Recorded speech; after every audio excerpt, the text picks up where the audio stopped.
Ladies and gentlemen, today is a day that ends in Y. And you know what that means. It's time to talk about the CBA.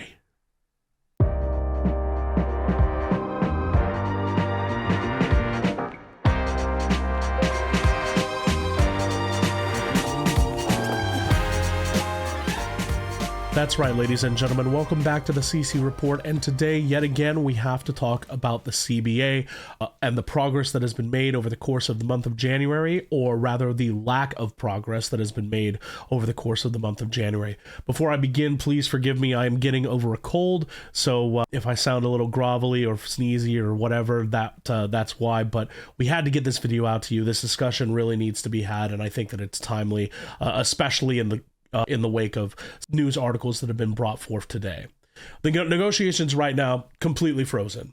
We've had no extension announced. We're in a state of status quo. No fresh proposals have been exchanged. The Players Association's most recent offer is from early January, and that has not even merited a response back from the league because the league doesn't feel that the proposal is serious enough or different enough to warrant a response. So we're at a pretty big impasse. As we are entering the month of February, the risk of a delayed start to the season, or in fact an entirely lost season, are increasing exponentially. My personal estimate is that a deal would need to be reached within the next couple of weeks in order to prevent us from losing games. I've seen other articles, Front Office Sports, Annie Costable, estimate that if there's no deal done by the beginning of February, we're going to already lose games. So we're already at the point of no return.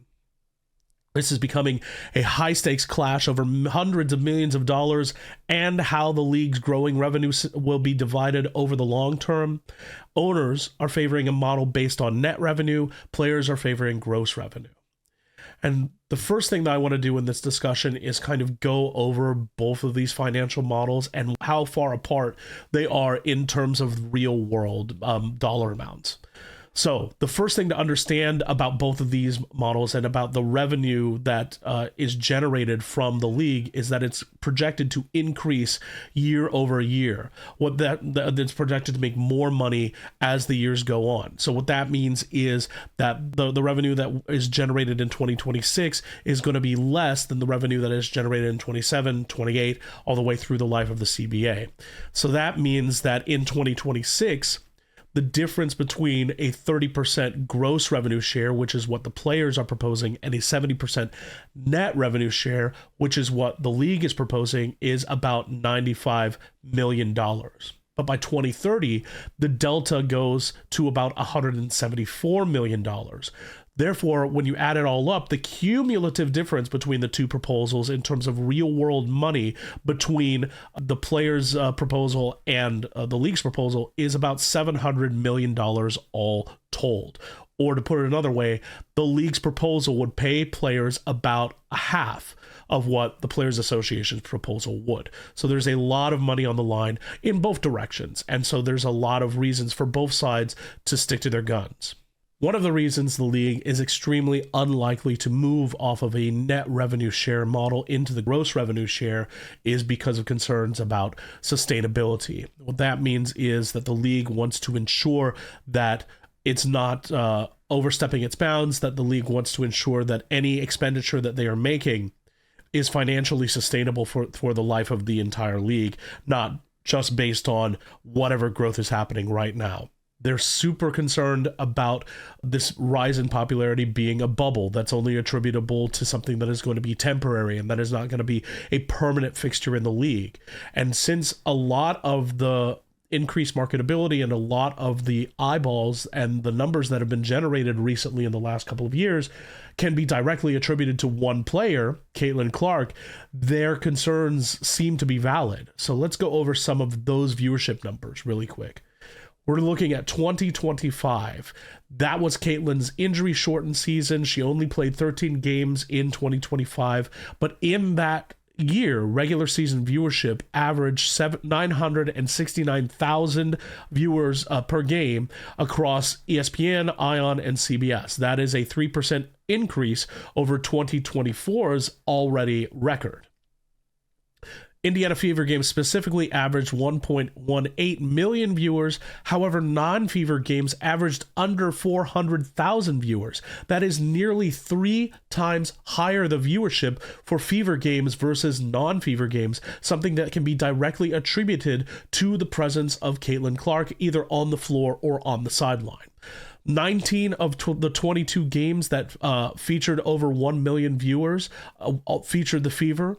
Playoff viewership without Indiana's direct involvement declined over 50% in viewership. League attendance is the same story. We had a record 2.5 million attend WNBA games last season, and a good portion of that was due to the Golden State Valkyries selling out every home game that they had in their inaugural season. But the Fever were able to uniquely drive sellouts both in their home arena and in away arenas, drawing massive crowds in opposing arenas, having to have road games being moved to larger arenas, and just being able to pack houses unlike any other team in the WNBA. So all of these viewership numbers point to the reason for the larger numbers being generated by the WNBA to one specific player. And the concern is that that is not necessarily going to translate into league-wide growth. The WNBA has to come up with a strategy in order to translate Caitlin viewers into larger WNBA viewers. They do have time to do so. Caitlin just turned 24, and we're already starting to see some signs of Caitlin's popularity translating into popularity for some of the other players in the league, specifically her Fever teammates. We've already seen her popularity have an effect on the popularity of Aaliyah Boston, on the popularity of Alexi Hull, on the popularity of Kelsey Mitchell, on the popularity of Sophie Cunningham. A lot of those players experience bumps in popularity unlike anything that they had ever experienced. Additionally, we have new talent coming in, the next generation of talent such as Juju Watkins, Sarah Strong, etc., that can also diversify interests. So we're already starting to see some of these Caitlin fans being converted to larger WNBA fans. However, the league needs to make specific changes into their approach, and the Players Association needs to make specific alterations into their approach in order for this change to become permanent. We're going to talk about that in just a little bit. But in terms of this particular CBA, there are 3 things that I believe need to happen in order for the CBA negotiations to be resolved. The first thing that I think needs to happen is that they need to reduce the length of the CBA from 5 years to 3 years. The 5-year model is the traditional model. However, at this point in time, when the league is experiencing such growth and such turbulence and such uncertainty in terms of what its numbers are actually going to be and to what those numbers can be attributable to, I think that it's a much better idea for us to condense the length of the CBA, get a deal done so that we can have a season, but revisit when we have more data and we're able to understand better where those numbers are coming from, and to give both the league and the Players Association time enough to implement a plan that is going to convert the new fans of the WNBA into permanent WNBA fans, and so to strengthen that bubble instead of risking the bubble popping. The second thing that I think needs to happen in order for the CBA to be resolved is that the players need to lower their gross revenue target from 30% down to 20%. This is a substantial concession that is absolutely meaningful. If you take a look at the math, the original Players Association target of 30% gross would project to approximately $651 million cumulatively.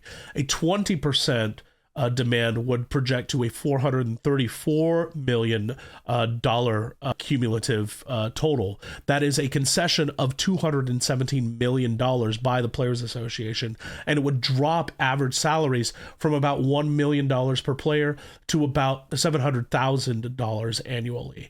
That's a $300,000 a year loss. Again, a meaningful concession, but still much higher than anything that they're currently going to receive. And it averts the much worse option, which is a lost or a shortened season, because a lost or a shortened season would erode the momentum that the WNBA has gained. It would lead to drops in viewership. It would scare sponsors away. It would reverse all the gains that have been made in the past few years by the WNBA and the player base. And it weakens the players' position for further negotiations in subsequent CBA talks. The third and final thing that must happen in order for the CBA to be resolved is that both the WNBA and the Players Association need to fully and unreservedly embrace the Caitlin Clark effect. Not only do these two organizations need to embrace the Caitlin Clark effect, but so too does the WNBA media. They need to fully lean into it for broader growth to take advantage of the new viewership and the new interest in the league that has specifically been generated by Caitlin Clark. We're already seeing a great example of how to do this. Just yesterday, NBC announced that Caitlin was going to be added to their Sunday Night Basketball broadcast as a special contributor for a few episodes. And executive producer Sam Flood called her, quote, the most iconic figure in women's basketball right now, or the game in general. He is placing Caitlin above such figures as LeBron James or Steph Curry. He is placing her above the pantheon in terms of her importance to the sport. This is something that the WNBA should treat as a momentous and monumental achievement. To have a television executive who knows better than anybody the effect of each individual player and the numbers that they can potentially generate. For a television executive that is so high up to engage Caitlin in this way and to say those things about Caitlin signifies that Caitlin's ability to draw from across audiences and across platforms is second to none, and it's not even particularly close. She is a cross-platform star that elevates everything and everyone that she touches, and that strategic investment in her draw is the way to go. And that's true for NBC, that's true for the NBA, and it is certainly true for the WNBA. However, we've seen in the WNBA's ecosystem the exact opposite approach play out over the past couple of years. We've seen skepticism. We've seen downplaying of Caitlin. We've seen negative framing of Clark's impact and her fan base.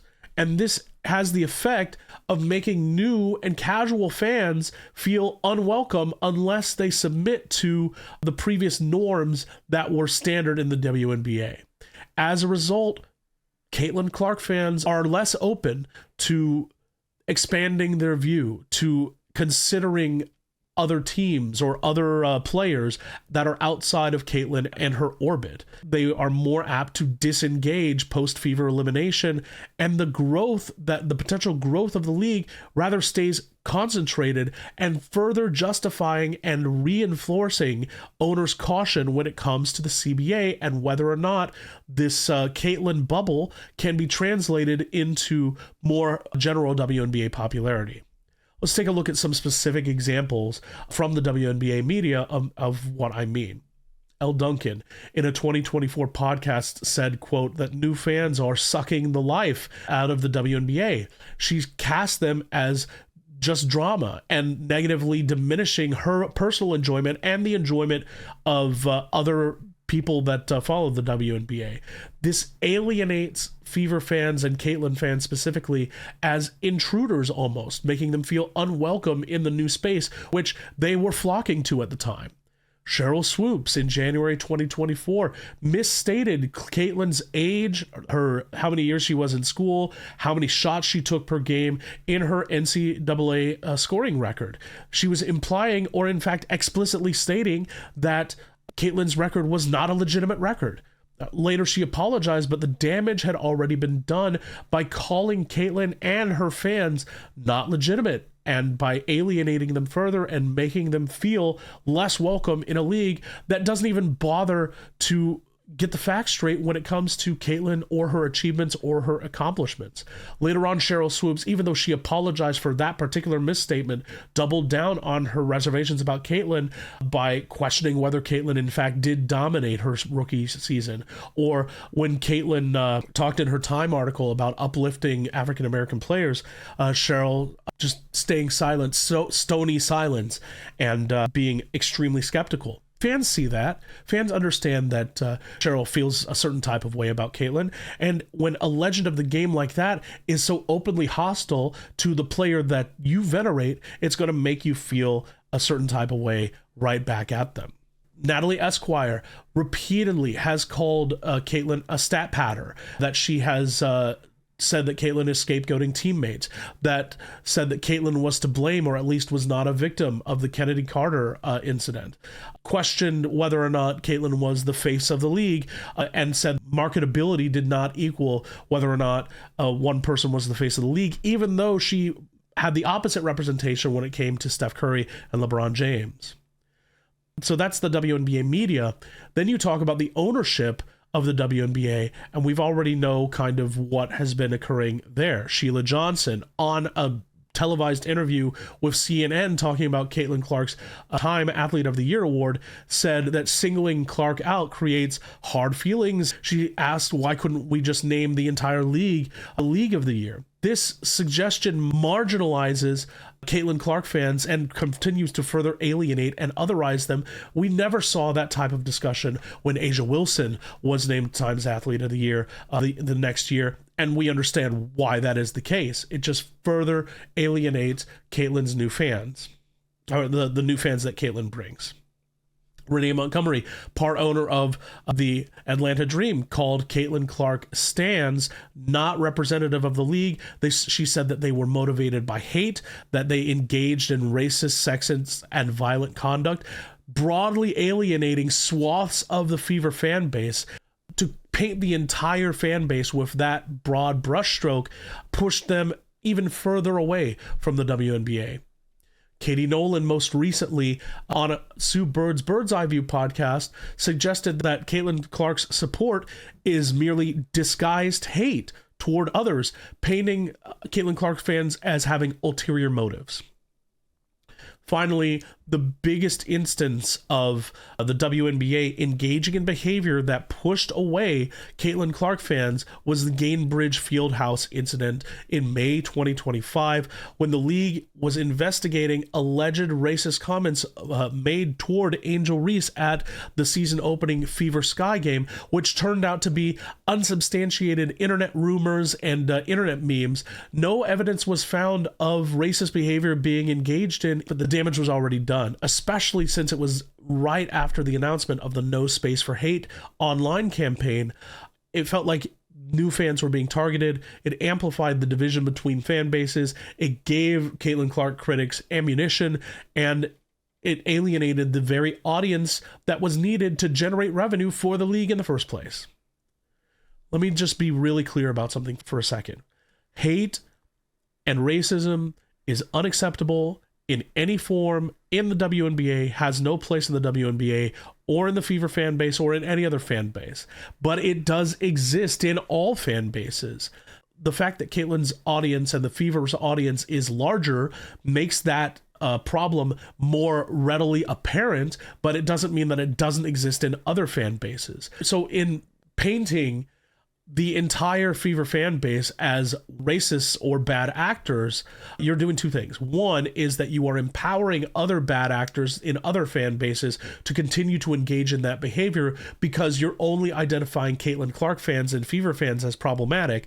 But secondly, and more importantly to the CBA discussion, you are alienating the very fan base that is going to be able to most effectively drive revenue and increase salary for your league and for your player base. By actively pushing them away, you're making it harder for yourself to solidify that fan interest and to reinforce that bubble that the owners are so worried is going to burst. All this being said, there are signs of a possible shift in tone from some media voices. Elle Duncan, for instance, just today on the Awful Announcing podcast defended the exceptionalizing of Caitlin, saying you should celebrate Caitlin and we don't have to break off the crown and give every little single person a piece. She, at the same time, was criticizing media and fan sentiment for turning celebrations of Clark's accomplishments into corrections about who else deserves credit. She said that this was a hidden problem where promotions of Clark were laden with caveats, training audiences to view singular plays as exclusionary rather than progressive, which limits the WNBA's growth and places responsibility on the league, media, and broadcasters. This stands, though, in sharp contrast to her earlier criticism, such as the podcast that I mentioned before, where she said that fans were sucking the life out of the WNBA. This is an about face from her. It is acknowledging the damage that has been done by divisive framing, whether organic or whether it was influenced by media executives or the WNBA itself, but it's too little too late, not just for the many fans who have already felt pushed away, but for the ongoing CBA negotiations, where the resulting narrow, concentrated growth has already given owners ample justification to dig in, and it may be too late to fully correct the entrenched problem. So, in terms of the way forward, we've been clear, and it is very straightforward. Embracing the Caitlin Clark effect and the Clark phenomenon, celebrating her as a generational talent, welcoming her fan base in without reservation, and encouraging league-wide engagement is the only way to translate Caitlin fans into WNBA fans, rather than chilling them and concentrating them so that they will only ever be Caitlin fans. The only way to encourage them to diversify their portfolios is to make them feel welcome to do so. So in terms of the CBA and the path forward, understandably, we're at a fragile point right now in the negotiations. Both sides definitely want a deal. They want to strike a deal, but they also aren't giving an inch.